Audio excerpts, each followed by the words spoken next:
जय भोलो अंबेडकर महाराज के, बाबा साहब महाराज के, जय भीम, जय माला, जय माला. మాలల సింహగర్జన అని చెప్పి ఇంతమంది సింహాల్ని ఒక చోట నిలబెట్టిన మా వివేకాన్నకి హృదయపూర్వక పాదాభివందనాలు తెలియజేస్తూ ఈ కార్యక్రమానికి విచ్చేసిన నా మాల రక్త సింహాలందరికీ జై భీమ్, జై మాల. ఎక్కువసేపు మాట్లాడాను కానీ ఒకే ఒక మాట మాట్లాడతాను. ఎవరైతే మందకృష్ణ అనే వ్యక్తి ఉన్నాడో ఒక్క మాట అన్నా నేను, ఏమయ్యా మా కష్టం మీద మేము బతుకుతూ ఉంటే 30 సంవత్సరాల నుంచి మమ్మల్ని దొంగలుగా దోపిడీదారులుగా చిత్రీకరించావు.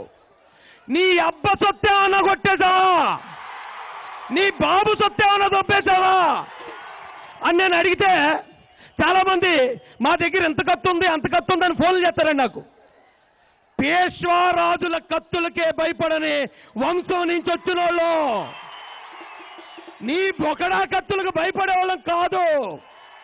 ఈవేళ ఇంత వర్షంలో ఈ సింహాలు ఇలా గర్జిస్తూ ఉంటే ఆ పిల్లి ఇంట్లో దూరి బాత్రూంలో చేరి గజ గజ గజ గజ గజ గజ గజ ఆ వణికించడానికి కారణమైన వివేకాన్నకి ఎన్నిసార్లు ధన్యవాదాలు చెప్పినా కూడా తక్కువండి.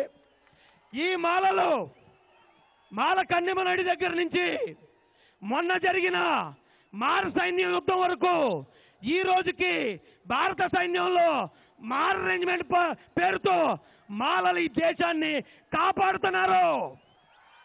మేము దొంగలం కాదు, మేము ఈ దేశాన్ని కాపాడుతున్న వాళ్ళం, అంబేద్కర్ గారి వారసులం. అయితే మాలలకి ఈ మందకృష్ణ ఏమన్నాడు ఒక్క మాట చెప్పి ముగిస్తాను. మందకృష్ణ 30 సంవత్సరాల నుంచి నాకు రాష్ట్ర ప్రభుత్వాల సపోర్టు, నాకు కేంద్ర ప్రభుత్వం సపోర్టు, నాకు సుప్రీంకోర్టు సపోర్టు అని చెప్పుకుంటూ వస్తున్నాడు.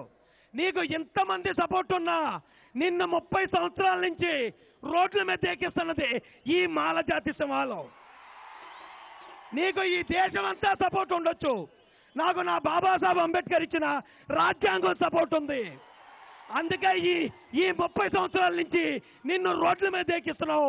ఇప్పుడు చూడు మాలలు బయటకు వచ్చారు, నీలాంటి వాళ్ళందరినీ తొక్కేసుకుంటూ మేము ముందుకెళ్తాం, న్యాయం కోసం నిలబడతాం. ఇలాంటి అవకాశాన్ని ఇంత గొప్ప ఏర్పాటు చేసిన ఇక్కడున్న పెద్దలందరూ కూడా పాదాభివందనాలు తెలియజేస్తూ అవకాశం ఇచ్చిన మీ అందరికీ, ఇంత వర్షంలో నిలబడిన మీ అందరికీ కూడా పాదాభివందనాలు తెలియజేస్తూ నేను ముగిస్తున్నాను.